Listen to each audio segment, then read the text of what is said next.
can I just say one thing firstly? I love the name Eat, Sleep, Boxing, Repeat. This is ESBR Boxing, delighted as always to be joined by promoter and manager, all-round superstar Steve Goodwin, here tonight at York Hall. Steve, thank you for having us as always. Great show. Immediate reaction, highlight of the night, what were your thoughts? Well, the highlight of the night had to be the Ahmed Tim fight. He's won a Southern Area, he's now won a Commonwealth and a British Eliminator. It puts him right bang in the picture for those titles. Behind our own Yusuf Kamari, who boxes here next week in a final eliminator for the British and defends his English title. So the Xavier Miller stable's got two of the real lightweight contenders in the country. So that had to be the highlight of the night. How impressed were you with Ahmed's performance? Looked like he hurt Mikey a few times. How impressed were you?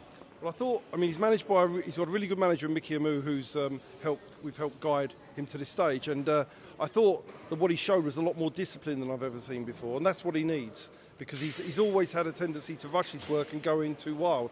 Today he boxed smartly, cleverly, always in control of the fight, and hurt Mikey many, many times. Mikey's a top-class operator, so I was really impressed, and I think he can go on to bigger, better things at a much higher level.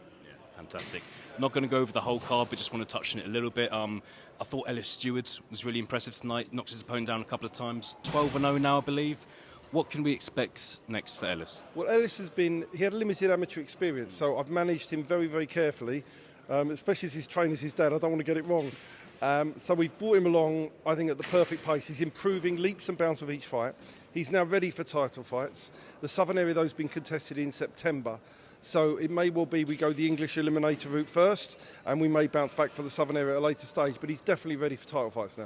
Right, exciting. Big victory for Peter Merger tonight as well. Really good fight against Shoki Amici. Spoke to him afterwards. He wanted to make it very clear he's mandatory for the English title now. So I said I was going to speak to you. Do you think that fight's going to happen for him next? I would imagine so. He's got Logan Richardson, who's fighting tonight.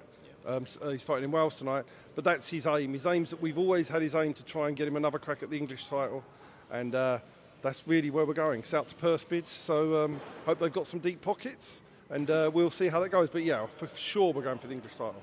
Fingers crossed. I also spoke to kind of a bit of a frustrated Linus Udofia tonight, Steve. He was out in March, obviously, against Constantine Williams, who was out again tonight. Still English champion.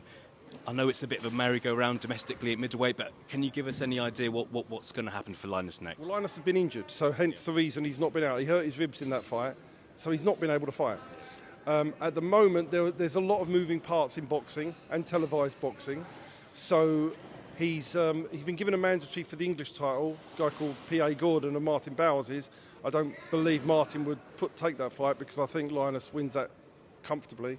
So I can't see that happening, but that's up to them. But obviously the British title's being fought, and Linus really has got to be alongside Brad Paul's right in line for that sort of level. So over the next 4 to 6 weeks, I think a lot more is going to be apparent. Before the lights do go off, you mentioned Brad Paul's there. I do want to mention him as well. He was out a couple of weeks ago. Yeah. Another win for him. I just wanted to ask just wanted to ask your thoughts behind kind of the lobbying process to try and get him back on a Queensbury show. What's happened in the last few months with him in Queensbury? So his contract's finished now with Queensbury. He's out of contract. We can speak to Queensbury about a new contract potentially, but there's another offer on the table as well. So at the moment, I'm just going to look at all the options, chat to everybody, and take whatever the best option is for Brad. He's right on the verge again of a British title shot, so it's important as a manager I make the right decisions, and we sit calmly and make a decision rather than rush. So again, on both situations, next 4 to 6 weeks, I think we'll be a lot clearer. Steve, I'll let you go. Thank you very much for your time. Pleasure. Thanks a lot. Thanks, Steve. Thank you.